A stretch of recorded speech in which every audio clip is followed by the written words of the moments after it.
mga talahoron nga mga Christians in the place of my birth, ingon man, to all and sundry who live and sojourn in the home of my people.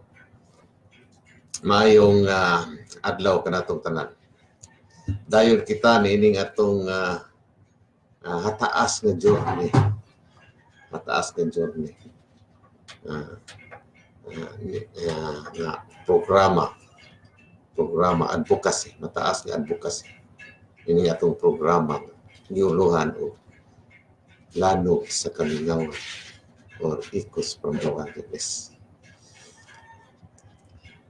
Ang Ecos from the Wilderness gituhuan nga usa ka programa nga manggilabot ni anang mga piniliay, mga eleksyon, mga kandidato, mga politiko. Kaya aduna na madiri minimensahe nga gusto mo bang ipapulong sa Trillanes? Gano man nga di mata mo apil-apil anang mga politika nga pang-eleksyon, mga politiko nga naninguha nga mapili nga pangulo sa katawhan. Ang lanog sa kamingawan nagatinguha sa pag himo sa itawag og bread of life, ang pulong. Paghimo sa pulong nga mapungahon unsay bunga nga atong itinguha. Kanang pagkabot nga mapupo sa kaliwat sa tao katong gipanguliya. Pagtuman o pagmugnag kagamhanan sa langit dinhi sa yuta o pagtuman sa kabubuton sa Diyos dinhi sa yuta mayroon sa langit. Mo kana di paninguha makita mapil-apilan pang-eleksyon tabapil-apil anak kay ang ato tinguha nga ang pulong matod pa ni San Juan, the word was in the beginning was the word was with God, and the word was God,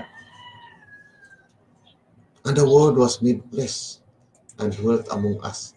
Kung ka nagitinguha na to nga ang pulong mao'y mahimong ludhan o ampuan sa katawhan o mo'y magmugna kagamhanan din sa yuta mayroon kagamhanan sa langit din sa yuta mayroon sa langit. Ang pulong mao'y atong ipatigbabaw, mo'y atong gisigihan o hisgot kay matod pa sa atong ebanghelyo sa Divine and the Francis, you are already fruitful because of the words I spoke to you. Muna nga pulong gisigihan ito batpat. Unsa may pulong. Kaya ang kaliwa sa tao, nalimot naman sa pulong. Uwa kasabot sa pulong. Doon na nagpangita dire sa atong Facebook nga, unsa man ang pulong. Ang pulong mo ang ebanghelyo. Ang pulong mo ang ebanghelyo.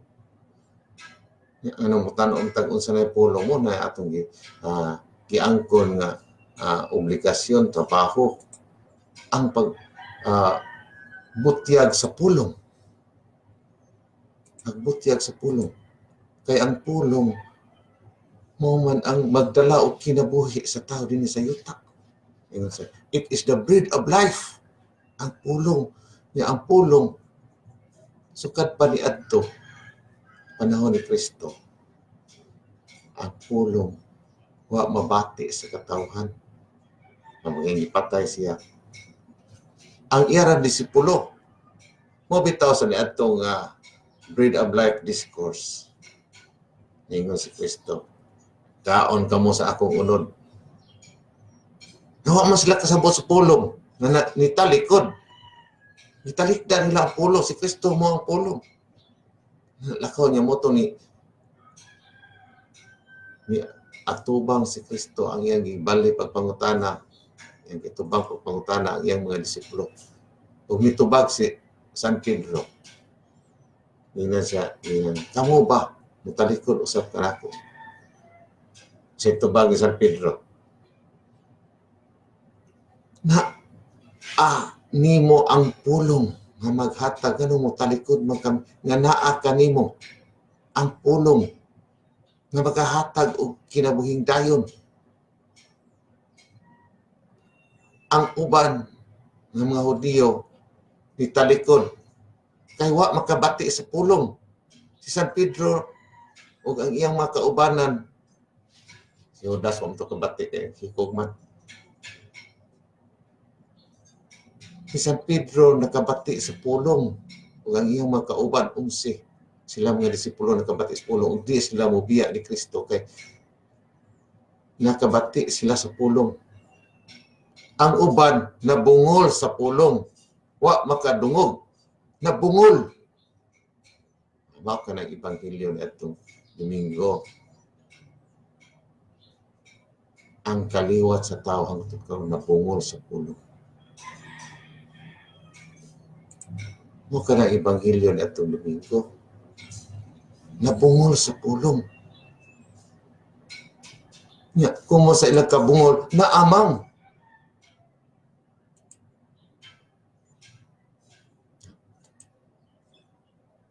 Kinsa man nakadungog ba ang mga Katoliko sa ebanghelyo ni atong Domingo? Kinsa man kuno ebanghelyo? Kinsa man ebanghelyo atong Domingo? Nga ang pulong may nungdanon mo kahatag og kinabuhi sa tao, may makamugna og kagamhanan sa langit. Kagamhanan sa langit din sa yuta. Ang pulong man. Nang sa may pulong atong Domingo. Ang pulong atong Domingo unsa man? Ayan, panimba. Ngalawat. Ang pagpangalawat, wa talik din ang giingon ni Kristo nga pangalawat kamo kaon yung unod wa mo talikod si San Pedro. Ang mga Hudiyo noon dito na talikod kay di sila maka sabot, di sila makadawat nga mukaon sa unod ni Kristo. Si San Pedro niingon nga naamad kanimo kanon bis imunon mukaon sa unod kay ang imong unod mo ang pulong. Sa mo kalawat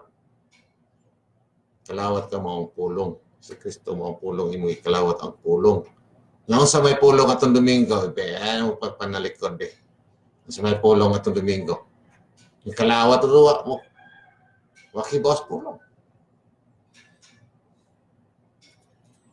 Ngayon sa may pulong atong Domingo. Mo ka nagitingwa nato kay ang kaliwat sa tao kang nakalimot. Nag-awa ka, kalimot naman. Atong gamiton ang termino sa ebanghelyo atong Domingo na bungol man. Ya, sa may pare. Sa may pulong atong Domingo. Mga lawat ta, pawat at trabaho, kamalimbat ta. Let us reflect on the world. Sa may pulong atong Domingo. September 9. September 9.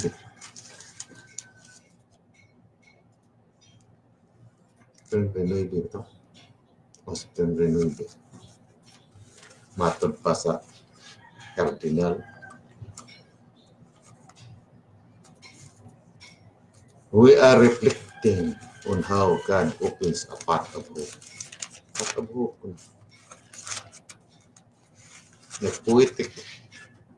Nag-poet man. Some ng path of hope. Some mo ito, di ka sabot pulong, di ka gets, di ka feels pulong. Sobra ang eskwela. Tungod ba kay hingon banda sa Kristo nga be open. Siya. It's a path of hope kuno ang pagdili.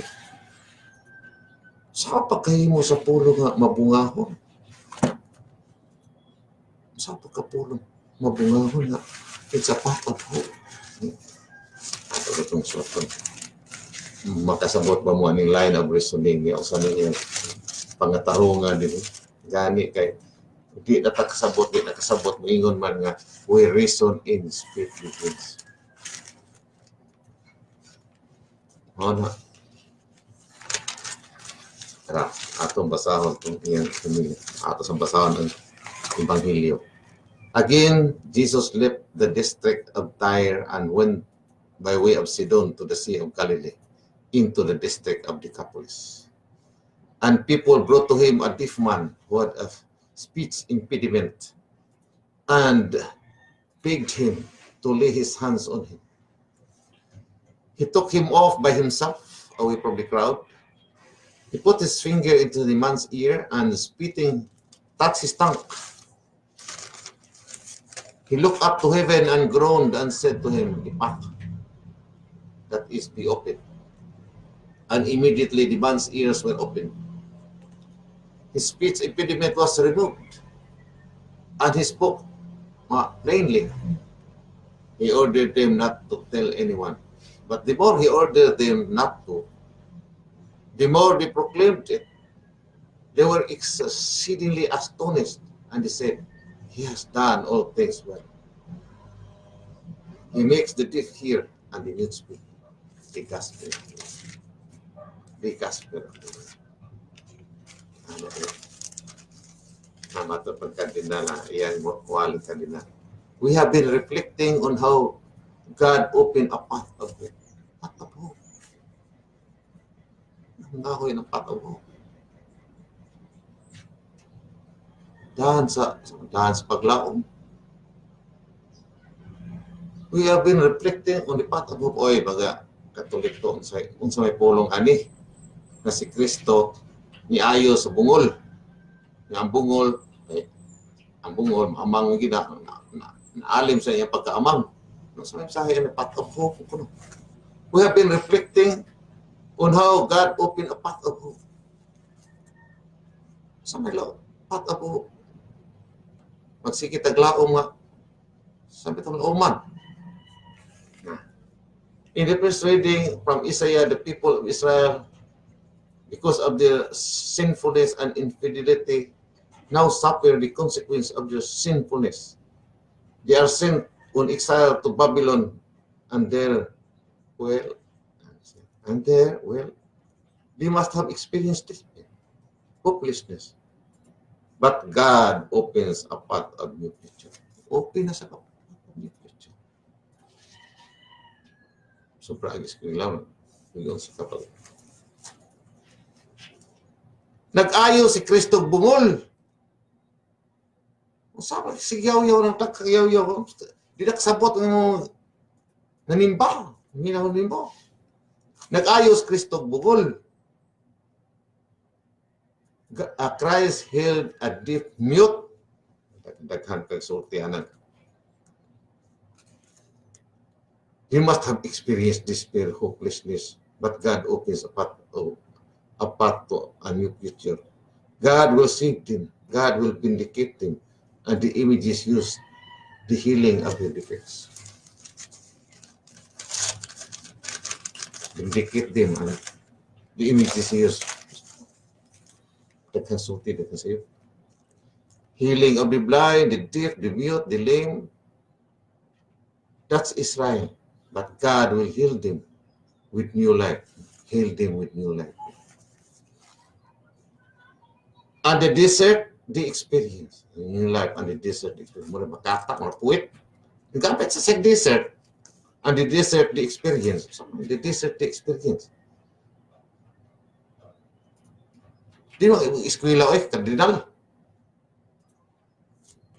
Di naman pagka lagyuan ang imong istorya. Nag-ayos Kristo. Bungol! Yeah. Scottish desert, the experience. But God will heal them with new life. And the desert, the experience of shame and exile that will transform into an experience of life. Transform into experience. Sa poet ka. Sura ba ng poetry sa literature o estudyante ko. I think yung interpretation sa sultis. usa ka presa poet nakaanda yung interpretation sa among professor ng extra sora no puitre na may hinaon nagwali and they desert the experience of shame desert of shame and exile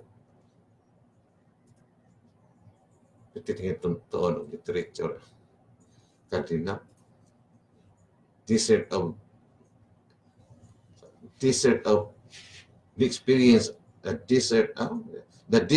experience of shame desert of shame siguro and exile that will be transformed into experience of life all because of God. Now in the second reading, St. James talk about the path that God opens. God opens kuno path.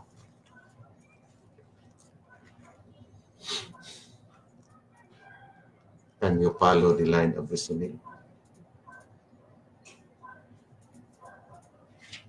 Can you follow a line of reasoning?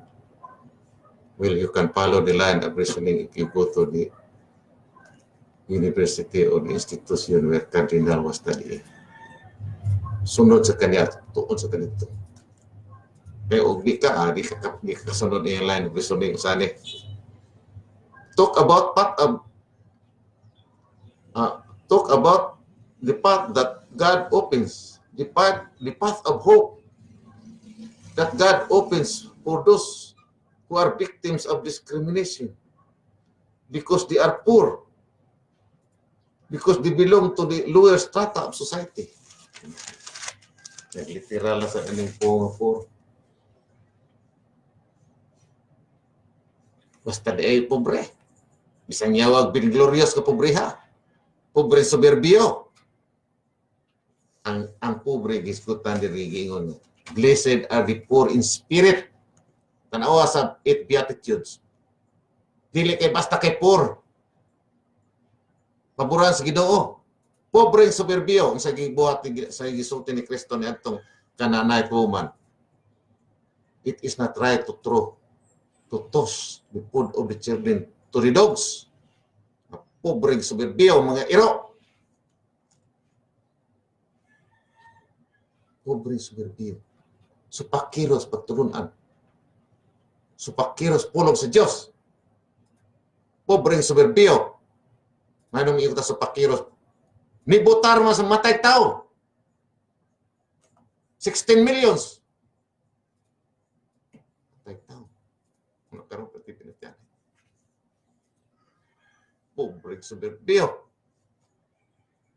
Yan, niingon siya. Those who are not integrated into the center and as to remain there at the margins. But for them, God opens a bright future. Ang pulong mo ato himuon nga kusog aron makabuntog ta sa kagamhanan ni Satanas. God opens bright future. In fact, the reign of God is for them. Hinging harian ko para sa pobre. Para sa pobreng soberbio. Yung sa gidangatan ron, mga soberbio, nasayon na itong kinabuhi, nasayon na inyong kinabuhi. Nasayon pa. The poor of the world had become rich in faith. Nadato la si Too. Too kuno. When reason spills, when reason ends, it begins. Too lang niya. Sige lagwat o kaya Too magmayas Ginoo nga mo'y makatagbaw sila kagutom sila panginhangan. Sige paabot og kwarta sa hangin, di na mulihok.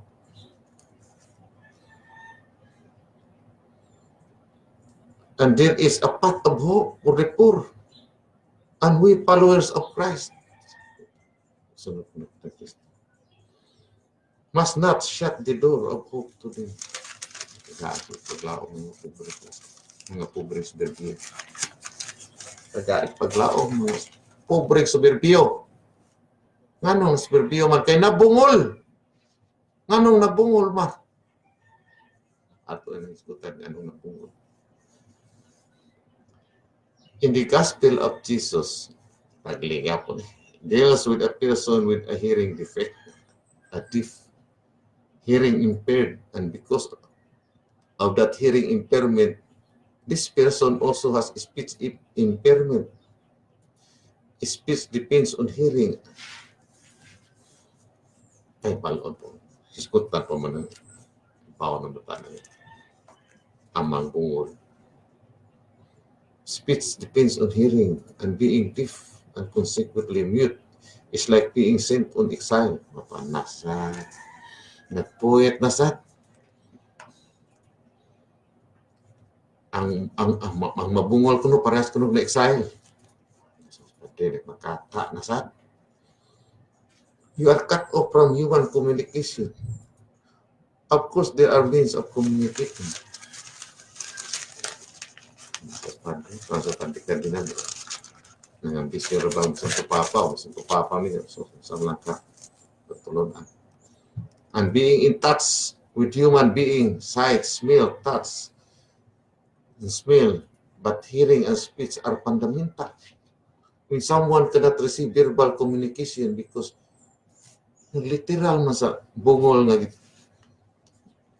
ang iyang pagsabot atong pagtudlo ni Kristo, bungol, ilain pasabot ni Kristo ato ay giayo niya bungol kamong ang iyang gatubang pulos mga bungol. Pulos mga bungol. Niya gipakita niya nga ayuhon niya bungol. Kamo nga tanan tao nagatubang mo pulos mo bungol ug makadungog kamo pinaagi kanako.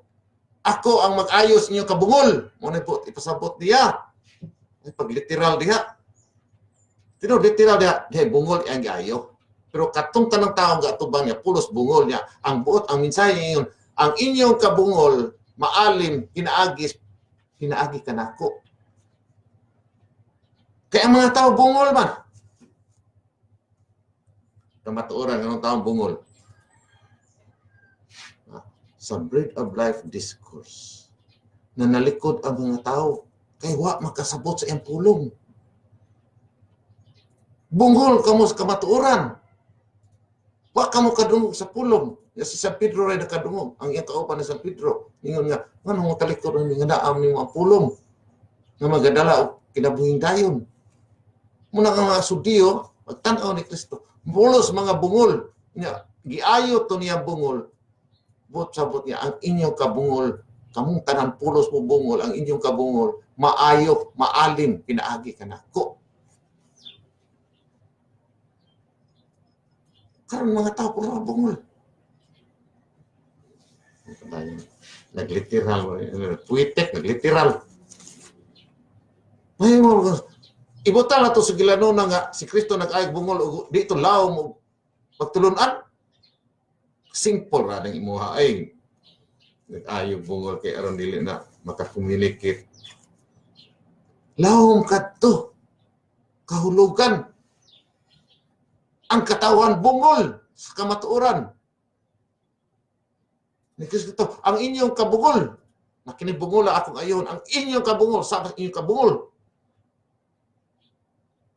Maayo kung pinaagi ka nako. Pinaagi sa kong pulong. Ako ang pulong. Aron magwagtang sa inyong kabungol. Ano ka na mensahe na ito ko?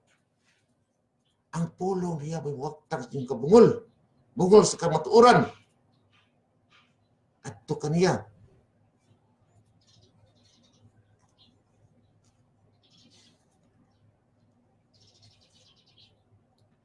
At ito kaniya mawagtang inyong kabungol. Nasa na yung antipaton po. Ato kayo tayo. And if you cannot verbally communicate through speech, then there is also something that is deprived of you. Literal na di. Sa bungol nga giayo.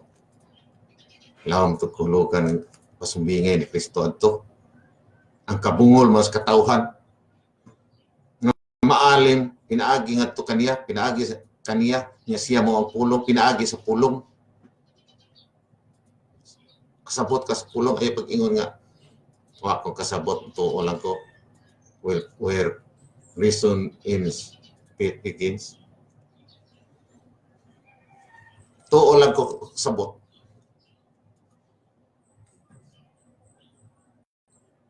Yes, yeah. And if you cannot verbally communicate through speech, then there is also something that is deprived of you.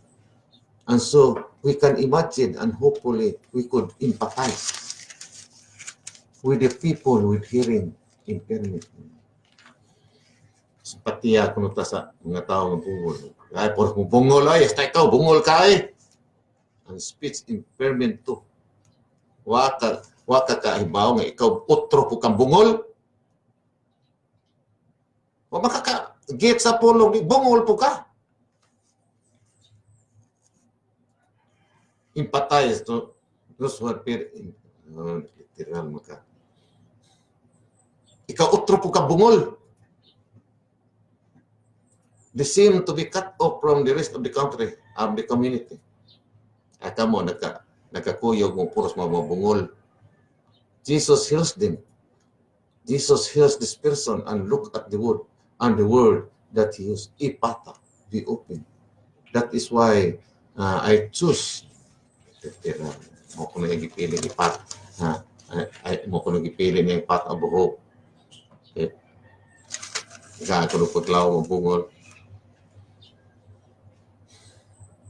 Arang-arang patungkang ko anay.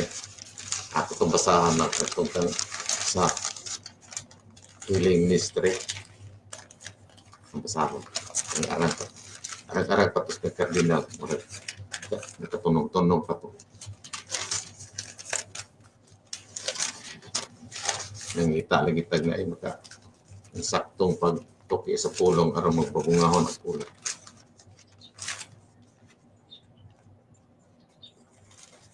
Ano natin sa kwan.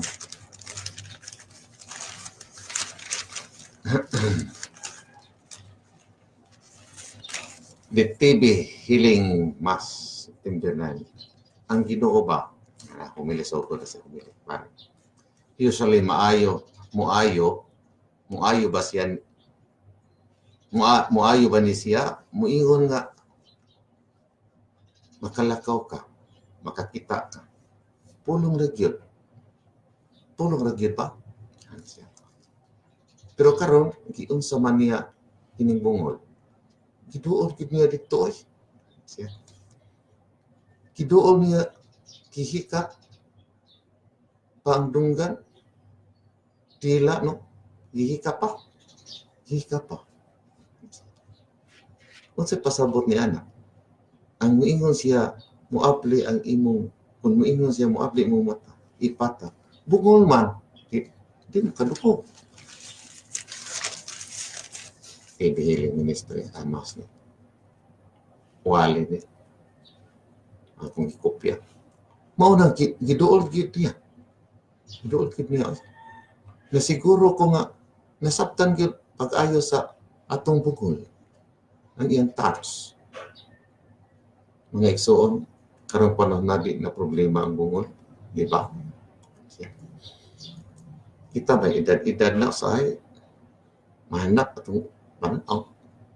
Apa? Ya, nga atong panungod sige na ha.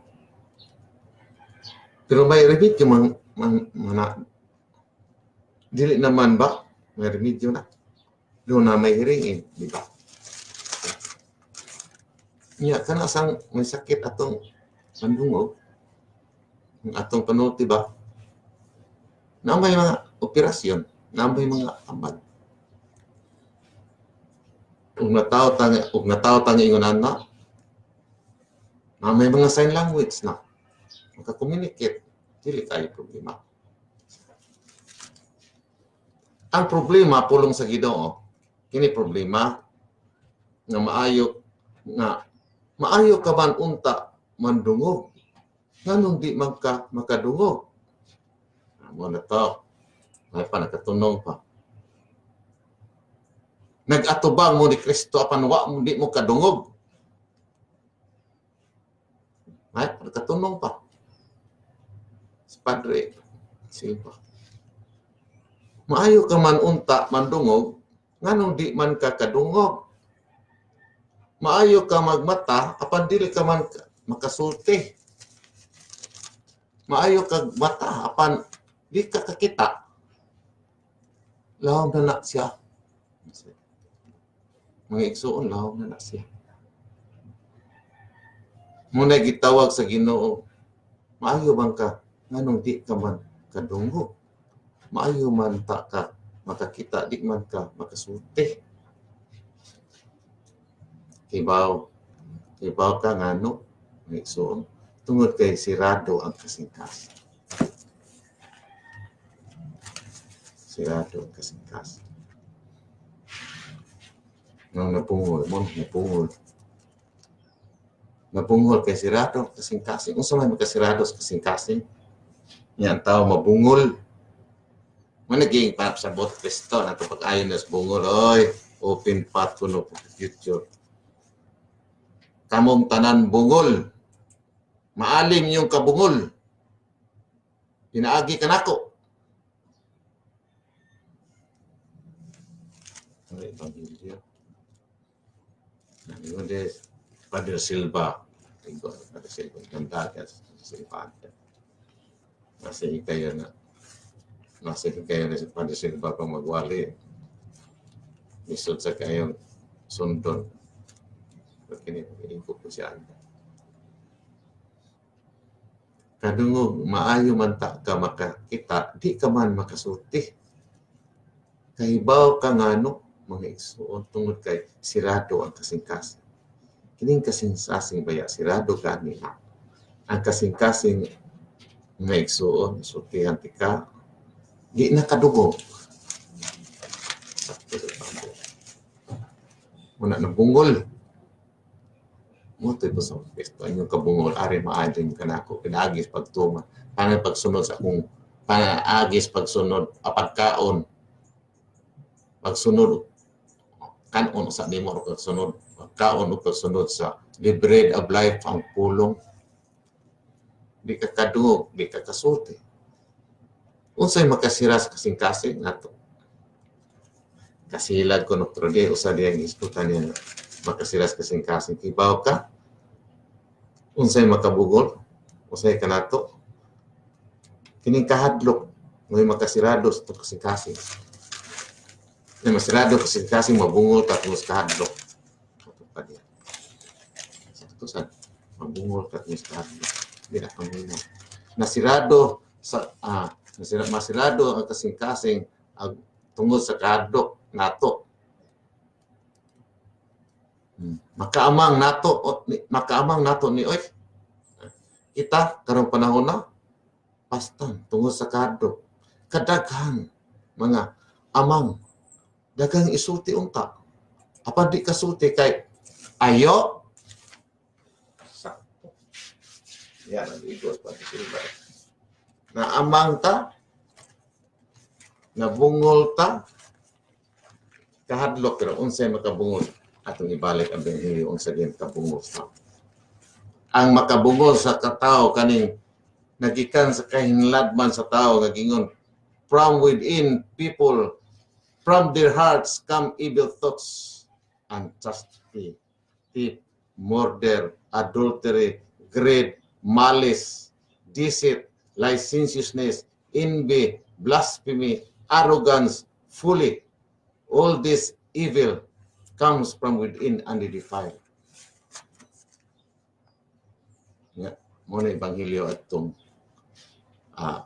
September 2. Kay ang mga Hudiyo, mga Parisiyo,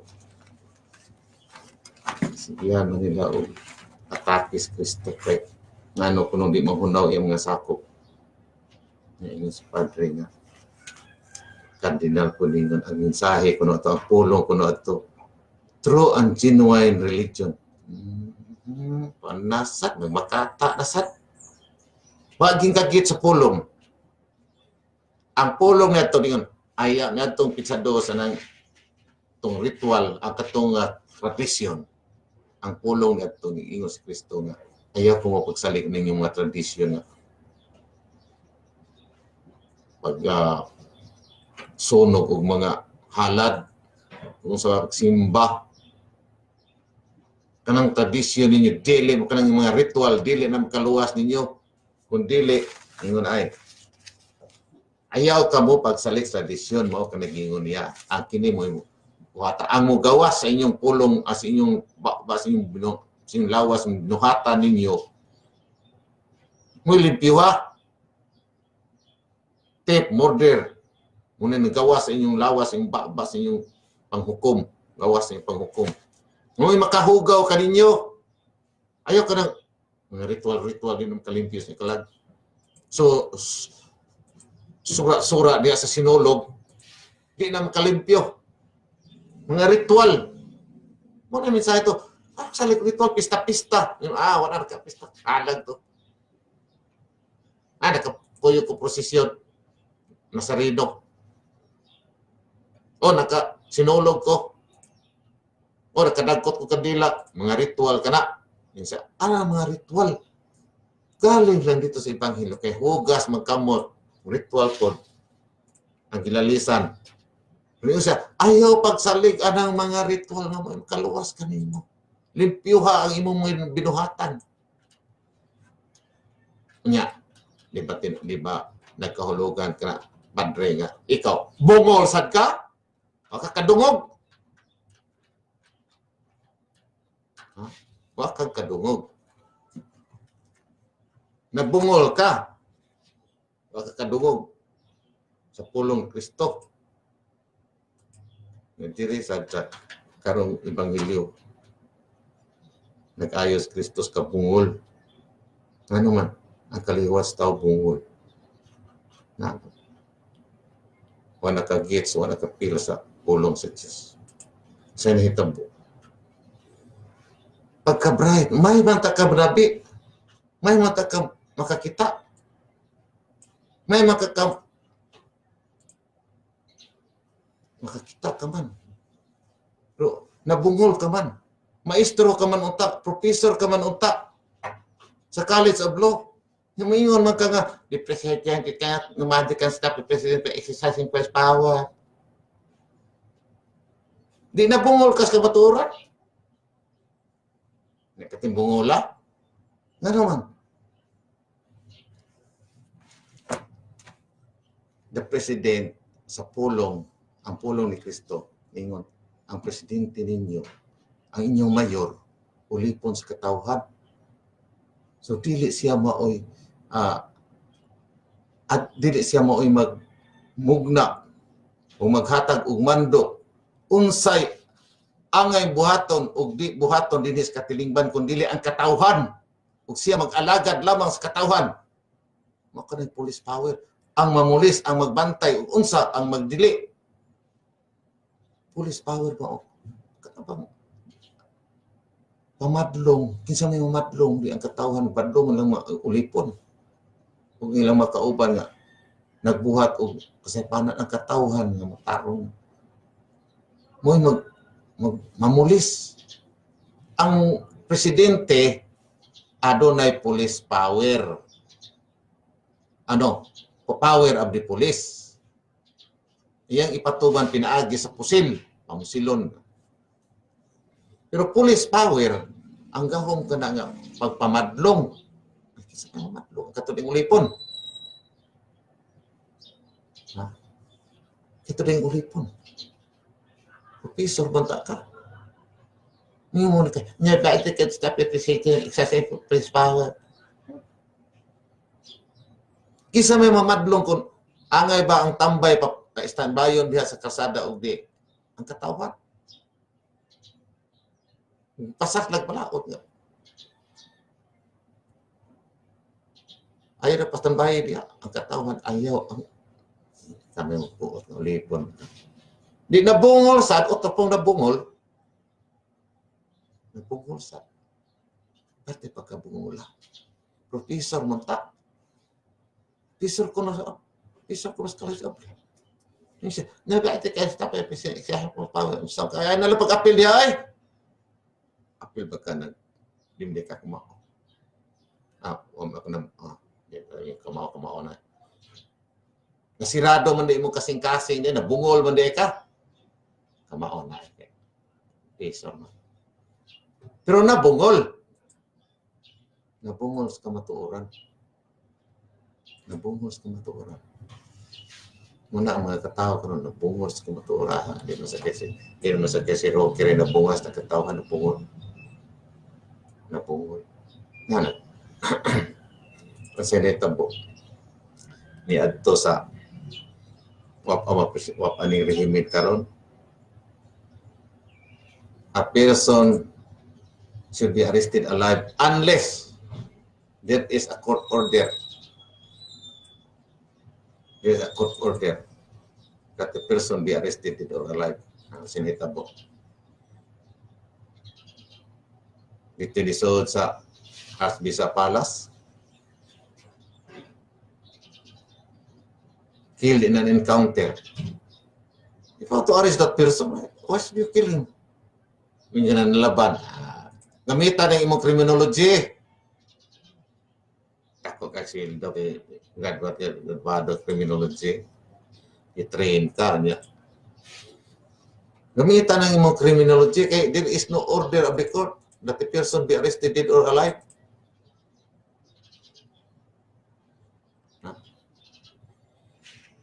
Nga naman, kay nabungol mas kamatuoran ang kamatuoran ingon nga limpyuhi ang inyong kaugalingon anang thief. Ayaw anang ritual ngayon simba ko kanina, matay ko tao ro. Ritual man na imuhang na salikan. Ingon diri nga limpyuhay mo kaugalingon, evil thoughts from within people come from their hearts. Evil thoughts, unchastity, thief, murder ang buhay. Nabungol ka? Namorder ka? Nabungol. Di klaro murder no. Ngunay makahugaw sa tao. Yan, nabungol man siya. Kamong tabungol mo rin yung Kristo. O ang inyong kabungol, maayo, maalim, ari ka na magsali. Yaron maalim na yung kabungol. Uy, mga tao, puro bunga bungol. Nabungol mo sa kabato. Sa pagkikimo. Pati bungulang. Ang inyong speaker, Gloria Arroyo, pati bungulas kabaturan. Ano naman? Niingon nga, ikaw, maminaw kay ulipon ka man, presidente ka sa Pilipinas, maminaw ka sa katauhan o sa ilang una-una. Hindi mo siya maminaw ang mga tao. Maka pabati sa ilang una-una, pinaagi sa baluta. Malinahon nga pagpabati sa tao sa ilang ngadto sa ilang mga agaw, sa ilang mga ulipon, ngadto sa ilang presidente. Ang sige mo ang Gloria sa balota. Ilabay mo sa bahay ni Luis bahay ni ang patuan. Napungol sad. Kamaturan, ikaw ulipon ka man, paminawa sila. Yung spaghetti puhat niya. Itampak siya ka ay lapagdagan. Kaya gusto niya taguan ka ito. Kabubuton sa katauhan niya iyang labay ito sa mga bayan ang patuhan. Tuan nasa nag-border nasa. Pero pagkabungulan niya karoon nag-speaker. Nagbungol na diha. Nag-speaker, bungol. Bungol sa kamaturan. Wala ingon. Ni ayo ni Kristo ang bungol, mga katawhan bungol. Undang na tayo kay ang atong toyo, ang atong buhaton, ang pulong atong Domingo na nag-ayog bungol. Kamu na nga bungol mo ibusabot atong ang Kristo aron maalim ang iyong kabungol. Si Kristo ay makaalim sa iyong kabungol. Nabungol mo sa kamatuoran, di mo kakita sa kamatuoran. Katusang matod pa ni Padre Silva nga di makasulti tungod sa kahadlo kay ayo at mo salik sa pulong sa Diyos aron makasulti di mo kayang ayo pulong sa Diyos Mamo ka ng lano sa kami na pulong sa Diyos. Musulti pulong sa Diyos. Ayaw ko yun. Musulti ka nga si pangaway, panaot, papilon sa tang away ni. Dito maapil ang away. Ito Lianis, napulong was Lianis, maapil na ako. Ang pulong naman ating diskutan. Ay, nangabungol. Ang pulong, ngalawat, wakabak pulong. Pulong nila dito, patabho. Nangabungol, tanya mo. Aron maalim atong kabungol. Atong isalig sa pulong sa Diyos ang atong buhat. Lisod ba sa kayo? Yung sa mga tao, ayo. Ayo. Ayo ko na. Kaya sa ako, sige mga self-defense. Sa mga tulad ka sa Bisa Palas, tino, yun ayo. Sa mga tulad ka sa pero ang atong mga magbabalaod. Nagbungol masad. O mas laki ba nga sila nabungol man sa kamatuoran nga sila ang representante sa katawhan. Ang tingog sa katawhan ilang buhaton diha nga mao'y sumbanan sa mga ulipon. Nya wa man sila kapasar og balaod nga gikan karon tanang armado nga pwersa sa nasod mupatay sa buot sa dakpunon tungod sa self-defense. Kinahanglan pagkasilotad o preso nga reclusion perpetua o baka sa tamo na sanita. Ang perpetual hanaw ta sila. Kay ang presidente ulipon raman, sila may representante tingog sa katawhan. Way mahimo kay tingog na sa katawhan, way mahimo presidente kun dili pagtuman sa tingog sa katawhan, pag-execute sa balaod. Wa nay self-defense nga pagkabuhaton. Tanang maghimog self-defense ng military, police, unsa. Presahon, gamitan ng inyong criminology, nga bright na kamo. Kako ng gastong gobyerno, training ninyo. Gamitan ng inyong criminology, aron pagdakop sa taong buhi. Unless there is an order of the court that a person be arrested dead or alive. Ini puntuha. Ingon ako na kinahanglan kita rule of law. Kung ako kasugit na magkakayay o rule of law. Makatong justice sila rito na pide. Sana kitang tanan. Mahimong kahimanan. Mahimong instrumento. Pagpagayon o rule of law. O pagpatingbabaw. O pagpatingbabaw. Ilisod mo sa tingbabaw. Wag kabati. Sa kapatis pulong laing ang pulong ni Padre Pat of Hope na may problema sa tao ro pagpamati niya pagpamati pagbuhat they cannot hear the word much less they cannot do the word matutunan let's not be only hearers but doers aron kana matuman nga kita rule of laws ng katilingban. Rule of law.